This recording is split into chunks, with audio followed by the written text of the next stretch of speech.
Bonjour, je m'appelle Christelle Gonard, je suis scénariste. Je suis également directrice adjointe de la Cité européenne des scénaristes et de S comme scénario. Ce webinaire fait partie des ressources que le CNC, donc le Centre national de la cinématographie et de l'image animée, propose aux participants de la 5e édition du défi Écris ta série.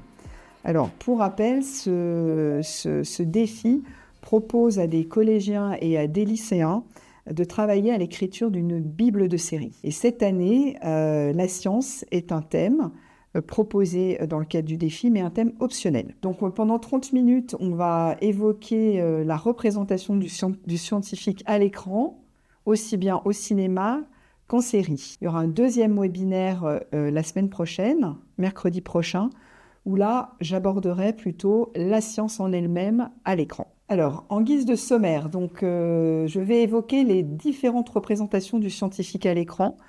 Alors, ça vous permettra de vous, avec vos élèves, de travailler justement sur la caractérisation du personnage du scientifique si vous décidez effectivement d'entamer l'écriture et la création d'une bible de série dont le personnage principal serait un scientifique.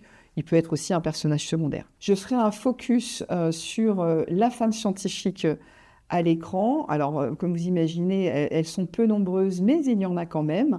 Et il y en aura de plus en plus, je pense. Et j'évoquerai aussi avec vous les personnages périphériques qui gravitent autour du scientifique dans les films et les séries. Ce sont des personnages un peu archétypaux qu'on retrouve un peu systématiquement, mais qui vont vous permettre justement, si vous développez une série autour d'un personnage scientifique, de tisser des relations, de tisser des enjeux. Ce sont des personnages qui peuvent être des antagonistes, ce sont des personnages qui peuvent être des alliés, des traîtres, des obstacles. Voilà, on fera une petite liste non exhaustive. Et enfin, j'aborderai dans une dernière partie, je parlerai un petit peu de l'univers autour du scientifique, qui est assez codifié, où on retrouve un peu les mêmes décors, des mêmes motifs, voilà, qui pourront aussi enrichir, bien sûr, votre projet de série. J'ai cherché à essayer de définir la fonction du scientifique dans un récit, et donc j'ai trouvé celle-ci, et je dirais que c'est un peu du sorcier à l'astrovicien. Il incarne le pouvoir d'agir sur le vivant et au-delà. Et vous voyez que j'ai mis en référence Prométhée. Prométhée, comme vous le savez, est un titan qui a volé le feu sacré de la connaissance aux dieux et qui l'a donné aux hommes. Donc il a été puni, attaché à un rocher, à se faire dévorer le foie par des corbeaux. Mais ce qui est important de retenir dans le mythe de Prométhée, c'est qu'il a donné accès aux hommes à la capacité d'agir sur la nature et sur leur environnement. Et c'est un sacré pouvoir, donc c'était un pouvoir divin. C'est un sacré pouvoir très dangereux et ça me permet peut-être de faire une espèce d'analogie et de dire que, en fait, entre la science et le feu sacré, les hommes se retrouvent ainsi en possession d'une arme puissante pour le meilleur et pour le pire, on va le voir bien sûr. Et ça me permet du coup d'introduire la première figure du scientifique à l'écran, la première représentation auquel on pense tout le temps quand on regarde un film avec un personnage de scientifique, c'est le savant fou. Ce savant fou qui, justement, parce qu'il possède un pouvoir d'agir sur le vivant, d'agir sur le temps, d'agir sur la mort, peut en faire un mauvais usage. Vous avez là 3 références, 3 films, 3 époques différentes. Donc vous avez les yeux sans visage, qu'un film que j'aime beaucoup de Franju, qui date de 1960, qui est un film d'horreur en fait, qui raconte l'histoire du docteur Génessier qui décide de donner à sa fille, de redonner à sa fille un visage humain décent, puisque sa fille a eu un accident de voiture qu'il a lui-même provoqué. Il ne s'en remet pas, il se sent coupable et il va utiliser le visage d'autres femmes qu'il va tenter de greffer, la peau de visage d'autres femmes qu'il va tenter de greffer sur le visage de sa fille pour lui redonner beauté et lui redonner ce sentiment de jeunesse perdue puisqu'elle est complètement défigurée. Donc là, on a effectivement on a un personnage qui qui souhaite réparer l'irréparable. Il franchit la ligne rouge puisqu'il tue pour sauver sa fille. Et ça se termine plutôt mal pour lui, puisque en fait les greffes nécrosent et sa fille se rend compte de tout ce qu'il a fait, des crimes qu'il a commis pour sauver son visage. Et ça se termine donc la fille tue le père et le donne à dévorer au chien. Donc là, on a vraiment voilà, le scientifique, le chirurgien fou qui veut absolument réparer quelque chose dont il est coupable. Une autre figure du scientifique aussi qui franchit la ligne, vous la connaissez, c'est bien sûr Frankenstein. Frankenstein qui a été inventé par Maria Shelley dans un roman épistolaire. Et là, on est vraiment sur le scientifique a le fantasme de créer la vie, de donner la vie, de créer un humain. Bien sûr, ça se passe pas très bien. Et vous le savez, cette créature est assez laide en fait.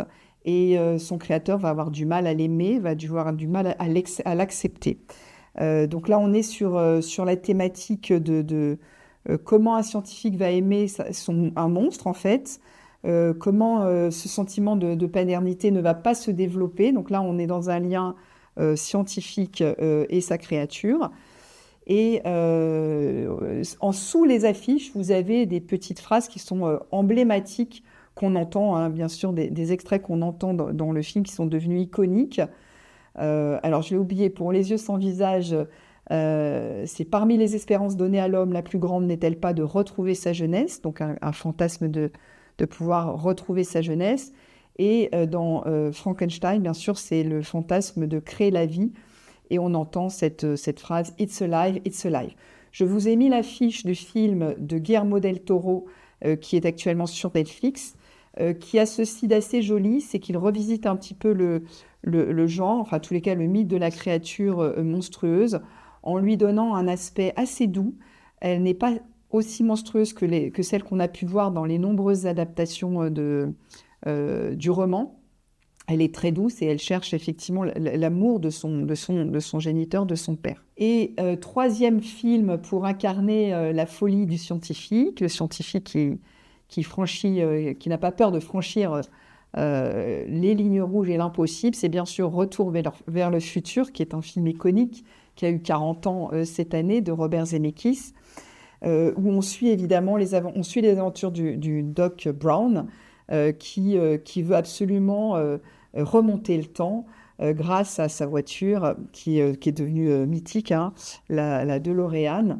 Alors pour l'anecdote, on m'a soufflé que à la base, ça devait être grâce à un frigo qu'on pouvait remonter le temps et que les studios ayant peur que les enfants reproduisent et s'enferment dans un frigo pour remonter dans le temps.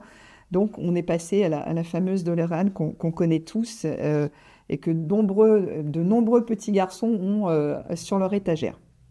Et là, la petite phrase iconique qu'on vous a extraite, et si on veut une machine à remonter le temps, il en faut une qui a de la gueule. Voilà, donc on n'est pas du tout dans l'horreur, on n'est pas dans le film de monstre, on est plutôt dans un pur SF, c'est même très drôle. On a tous en tête l'image du doc avec ses cheveux ébouriffés. Et voilà, donc c'est pour vous montrer que si vous travaillez sur un personnage de savant fou, on n'est pas, même s'il franchit des lignes impossibles, normalement impossibles à franchir pour l'humain, on n'est pas obligé d'aller vers des choses toujours très sombres ou horrifiques. Il y a quelque chose aussi qui relie Frankenstein et Retour vers le futur, c'est la fameuse l'arc électrique, la foudre en fait, la foudre qui va permettre de donner vie ou à la machine ou au monstre. Et cette foudre, ce feu, à l'origine, c'est le feu de Zeus. Donc on retrouve aussi la proximité entre ces savants fous et le pouvoir divin. On va passer maintenant à la deuxième catégorie de scientifiques à l'écran. Alors eux, ils sont un petit peu plus, je dirais un peu moins fous, mais très sympathiques. On les aime beaucoup. Et souvent, ils ont des fonctions de sauveurs, d'annonciateurs ou d'aventuriers. Donc Indiana Jones, on le connaît, il est archéologue, il essaye de sauver, enfin il essaye il est anthropologue aussi, il essaye de sauver des œuvres d'art, les œuvres de l'humanité. Et dans le premier opus, puisque c'est devenu une saga, Indiana Jones va essayer de trouver l'œuvre que les nazis cherchent et qui leur donnerait un pouvoir de destruction massive. Donc lui, il est effectivement là en personnage de sauveur. Il est très caractérisé, son chapeau, son lasso. Et il a cette phrase, effectivement aussi, qui est devenue iconique, qui dit « Sa place est dans un musée » en parlant des œuvres qu'il recherche. Deuxième film, deuxième référence, Le jour d'après, de The Day After Tomorrow de Roland Emmerich. Alors Roland Emmerich, grand réalisateur de films catastrophes, de SF, et dans quasiment tous ces films qui traitent justement de ces catastrophes, de ces invasions extraterrestres, on a tout le temps le personnage d'un scientifique, d'un politique, on a les militaires, on y reviendra sur les personnages périphériques. Donc là, dans le film de Roland Emmerich, c'est le personnage qui est incarné par Dennis Quaid et qui s'appelle Jack Hall. Il est climatologue et tel une pitié, il avait prédit que nous allions rentrer dans un nouvel âge glaciaire. On l'avait bien sûr pas trop écouté et là, malheureusement, sa prophétie se réalise. Et nous allons rentrer dans un ère cataclysmique. Et très souvent, ce sont donc le scientifique, dans beaucoup de films, beaucoup de séries, parce qu'il a le savoir, parce qu'il fait des recherches, donc il a la réponse avant les autres, annonce au monde, aux puissants, à la société, qu'une catastrophe va arriver. Et ce qui est intéressant souvent, c'est que des fois, c'est qu'on ne les croit pas au début. Après, évidemment, on va se rendre à l'évidence. Mais voilà, ils ont aussi ce rôle de pitié. Et le dernier exemple que j'ai pris, c'est Seul sur Mars, de Ridley Scott, qui est un film qui date de 2015, où là, on fait connaissance avec Matt Damon, qui incarne un astronaute qui a débarqué sur Mars avec son équipage. L'équipage est reparti et l'a oublié. C'est quand même extraordinaire. Il se retrouve donc seul sur Mars. Il va tenter donc de survivre. Et il va pouvoir tester, il va essayer de survivre et de cultiver des pommes de terre, simplement pour pouvoir manger, et avant d'être récupéré par les humains, suite au lancement de signal de détresse. Ce qui est très intéressant, c'est sa petite phrase qu'il dit « Ah, l'espace n'est pas très coopératif », donc là aussi il y a beaucoup d'humour. On suit son quotidien sur la planète. Je vais passer à la troisième catégorie. Alors, je l'ai appelé l'obsessionnel, parce qu'effectivement, quand on est scientifique, on cherche, on expérimente, etc. Et il faut être un petit peu obsessionnel. Et il y a aussi cette quotidienneté de la recherche qui marque cette obsession. Là, j'ai pris j'ai pris aussi 2 films et une série pour référence. Donc La planète des singes, vous connaissez, adaptation d'un roman de Pierre Boulle, magnifique. Donc c'est l'histoire de l'humanité qui s'est autodétruite avec la bombe atomique et les singes ont survécu et les singes sont les maîtres de la Terre. Et Ulysse, un humain, donc incarné par Charlton Heston, avant la destruction de la Terre, est parti dans l'univers et quand il revient... Enfin, il ne sait pas qu'il revient sur la Terre, mais donc il atterrit sur la Terre sans le savoir, où les singes règnent, et les singes le considèrent comme un être arriéré, en tous les cas savent que ce sont les humains qui ont conduit à la destruction de la Terre. Alors, dans la planète des singes, ce qui est intéressant, c'est le rôle des 2 scientifiques, c'est Cornelius et Zira.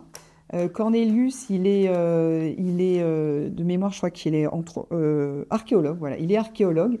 Et lui, il est partagé entre son amour de la science et son devoir de singe. Il est très sérieux, très, très rigoureux.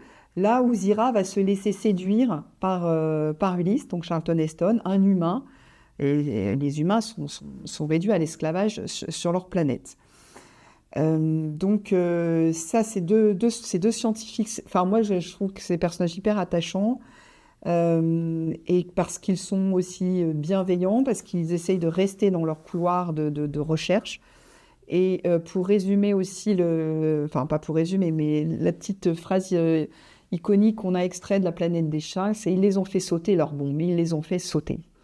Et sur l'affiche, vous voyez Charlton Heston, enfin Ulysse, devant la Statue de la Liberté enfouie, qui comprend, en la découvrant, effectivement le drame. Ensuite, vous avez, alors là, c'est de la série, donc The Big Bang Theory, où l'on suit deux physiciens, pardon, Leonard et Sheldon, c'est de la colocation. C'est les scientifiques en colocation. Ils sont très différents. Donc là, on est dans du pur sitcom, dans de la comédie. 300 épisodes, un carton plein. De 2007 jusqu'à 2019, ils nous ont fait rire et ravis. Et la dernière référence, c'est le film The Imitation Game de Martin Tilldum, qui raconte l'histoire de Alan Turing, donc, qui était un mathématicien qui a décrypté les codes de la machine Enigma. C'était une machine de code allemande, pardon. Et on estime que grâce à lui, la guerre a pu être écourtée de 2 ans, qu'on a donc pu sauver aussi pas mal, des millions de vies. Il est aussi à l'origine c'est un des pionniers de l'intelligence artificielle, c'est-à-dire qu'il a conçu une machine qui pouvait imiter la première conversation humaine d'une machine en 1950. Donc ces 3 catégories scientifiques sont des scientifiques du héros, du quotidien, extrêmement passionnés par ce qu'ils font, qui n'ont pas la prétention de recréer la vie ou la prétention de voyager dans le temps, mais qui aiment passionnément ce qu'ils font. Voilà. Et juste, j'ai oublié la petite citation très très drôle dans The Big Bang Theory. Je ne sais plus si c'est Sheldon ou Leonard qui dit que je propose de loger dans le cerveau des gens une puce qui exploserait quand ils disent un truc stupide. Voilà, je la trouve très très très bonne, cette petite phrase. Alors, un tout petit focus sur les femmes scientifiques à l'écran. Donc, je vous ai dit qu'il n'y en avait pas beaucoup, mais il y en a quand même. Donc, vous avez Marie Curie à gauche, dans Radioactive, le film de Marjane Satrapi. Alors là, on est plus sur un biopic. Donc, Marie Curie, qui a été une des premières femmes à pouvoir enseigner à la Sorbonne, qui était physicienne et chimiste et qui travaillait avec son mari sur tout ce qui est radium et polonium. Un film que j'aime beaucoup qui s'appelle Contact de Robert Zemeckis. Oui, encore lui. Lui et Emmerich, c'est un peu mes chouchous. C'est l'histoire de Jodie Foster qui reçoit un message extraterrestre. Elle est scientifique passionnée d'astronomie et elle décide de se faire construire une capsule pour pouvoir voyager dans le temps et éventuellement communiquer avec ces extraterrestres. Et dernière référence, et vous l'avez peut-être vu, c'est un magnifique film qui s'appelle donc Les figures de l'ombre de Théodore Melfi, qui date de 2016, qui évoque ce qu'on appelait à l'époque les calculatrices humaines. Et là, ce sont des calculatrices, des femmes d'origine afro-américaine qui travaillaient pour la NASA et qui ont entre autres calculé la trajectoire dans la mission Apollo 11 qui devait rejoindre la Lune en 69. C'est intéressant parce qu'elles sont femmes et en plus elles sont d'origine afro-américaine. Donc là aussi, le racisme était encore est très présent. La petite phrase qu'on aime bien dans le film, c'est « Ici à la NASA, on pisse tous de la même couleur ».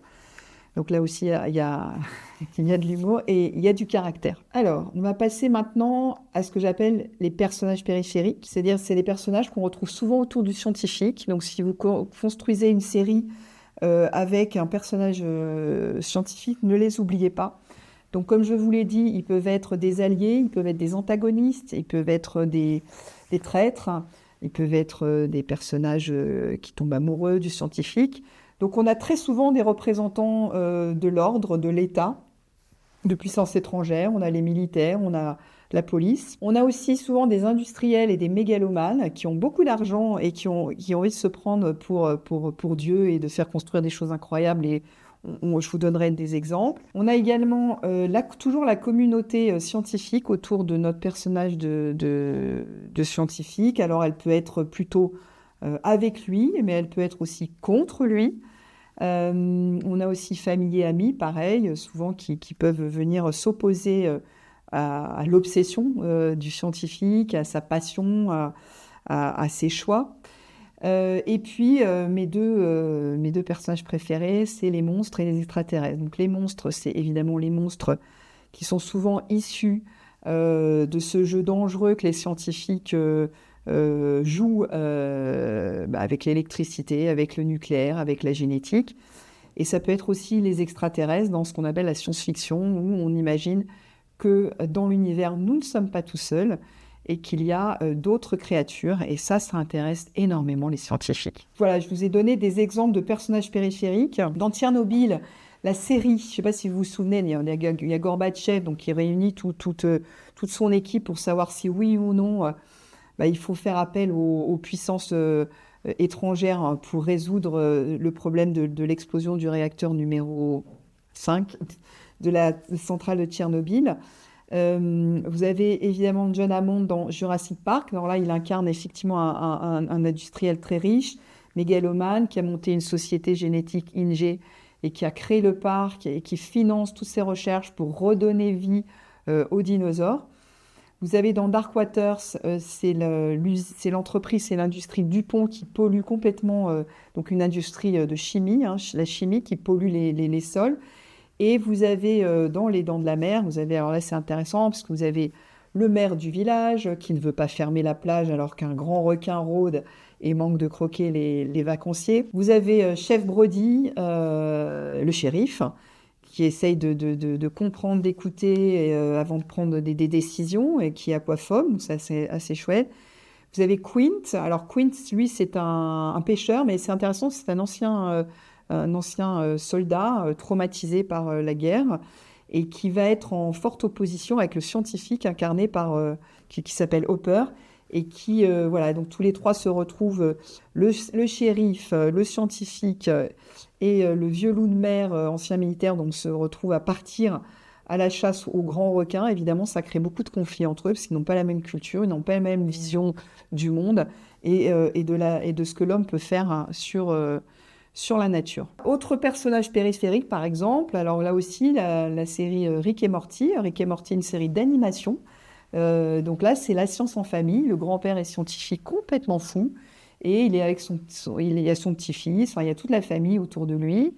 On a dans Jurassic Park les petits-enfants de John Hammond qui manquent plusieurs fois d'être croqués et qu'on retrouve souvent dans le cinéma de Spielberg. Les enfants, c'est un petit peu la victime innocente qu'il faut protéger, qui sont souvent d'ailleurs épargnés. Vous avez aussi en série d'animation une série que vous avez peut-être vue qui s'appelle « Il était une fois la vie », avec Maestro qui incarne effectivement un chercheur scientifique qui va nous expliquer le corps humain, la planète, etc. Et avec lui, il y a Pierrot et Psy, deux personnages assistants qui sont toujours avec lui. Et je vous ai mis aussi la référence, je vous ai mis Breaking Bad, puisque vous le connaissez, Walter White, donc c'est ce professeur qui devient professeur de sciences. Alors, il n'est pas vraiment scientifique, mais il est quand même chimiste, qui va devenir un énorme fabricant de drogue pour gagner beaucoup d'argent et se sauver parce qu'il est atteint d'un cancer, qui embarque avec lui en guise d'assistant un ancien élève, Jesse Pinkman, que l'on voit là, qui va aller vers quelque chose de beaucoup plus solaire, là où Walter White s'enfonce dans les ténèbres de la mort et de la fabrication de drogue. Donc, Jesse Pinkman est l'assistant de Walter White. Voilà. Donc, n'hésitez pas à travailler ces personnages périphériques autour du scientifique. Autour du scientifique, il peut y avoir la communauté scientifique. Un film de Gus Van Sant, Will Hunting, excellent aussi, avec Matt Damon, qui est doué pour les mathématiques et qui est repéré par deux professeurs, deux scientifiques qui veulent absolument l'embaucher. Et ces deux scientifiques s'opposent, ne sont pas tout à fait d'accord sur la façon de gérer Matt Damon, qui n'a pas tellement envie de rentrer dans un laboratoire et de faire de la recherche. Vous avez Oppenheimer, qui raconte l'histoire d'Oppenheimer et comment la communauté scientifique américaine l'a accusé de trahison avec la Russie. Donc comment sa propre communauté peut se retourner contre soi.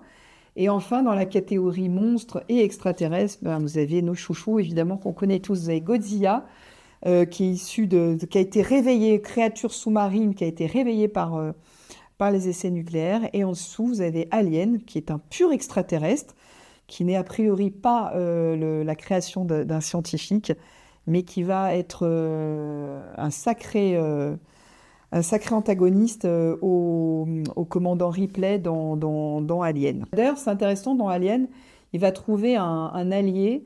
Je ne sais pas si vous vous souvenez du personnage de H, qui est un androïde dans Alien et qui incarne un scientifique, incarné par Ian Holm, si ma mémoire est bonne.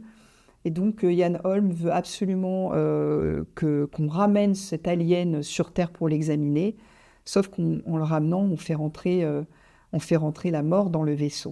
Donc ça, c'est un peu les personnages périphériques et qui gravitent autour du scientifique et que vous pouvez imaginer et créer.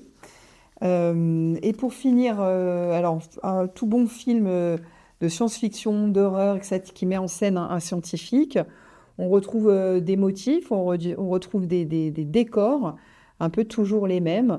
Alors ça peut être évidemment le laboratoire du scientifique, alors ou dans sa maison ou dans une maison personnelle. Par exemple, dans Les yeux sans visage, le Franju, le docteur Guénissier, son laboratoire est chez lui.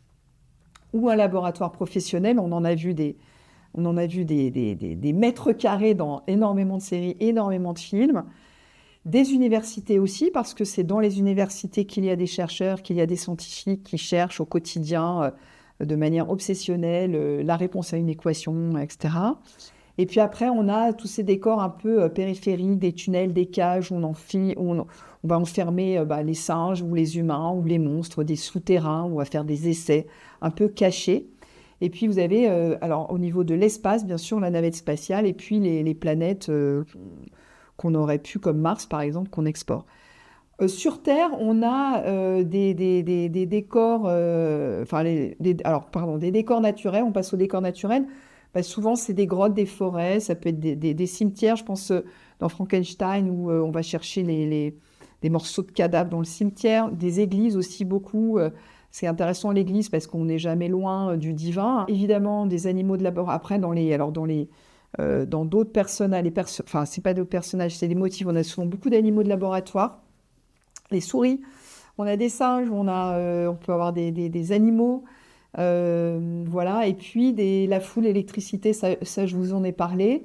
Et puis si vous avez un personnage de scientifique, pensez à le caractériser à travers son costume. Voilà, ça peut être une blouse blanche évidemment, c'est avec des lunettes, ça peut être un manteau un peu d'aventurier ou un chapeau.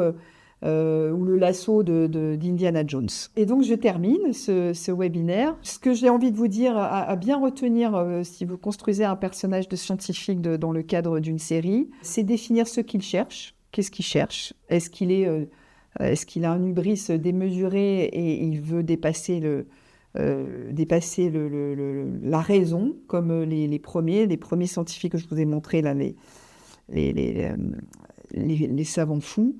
Et où est-ce qu'il est plus raisonnable ? Il est sur des recherches plus normées. Et surtout, pourquoi il le fait ? Ça, c'est intéressant de savoir pourquoi. Quand je vous parlais du docteur Guénissier qui veut absolument redonner un visage à sa fille qu'il a détruite. Voilà, on a une motivation très, très forte. Ensuite, utilisez donc bien les personnages périphériques. Hein. Il y en a peut-être d'autres, j'en ai sûrement oublié d'autres, mais là, j'ai essayé de les faire rentrer dans des familles, dans des catégories. Et puis, choisissez votre univers. Est-ce que c'est l'espace ? Est-ce que c'est la nature ? Est-ce que c'est... Je vais pas parler d'abysse, par exemple. Ça peut être aussi l'eau, avec un scientifique océanologue, etc. Et une fois que vous avez déjà bien posé tout ça, je pense que vous avez de très bonnes bases pour développer une série autour d'un personnage scientifique. Voilà, la semaine prochaine, pour le prochain webinaire, sera consacré cette fois-ci à la science à l'écran, où j'aborderai donc les films de genre, parce que la science nourrit énormément les films de genre, et les thématiques scientifiques qui sont le plus souvent utilisées dans les œuvres qui parlent de science. Je vous souhaite une bonne soirée, merci beaucoup.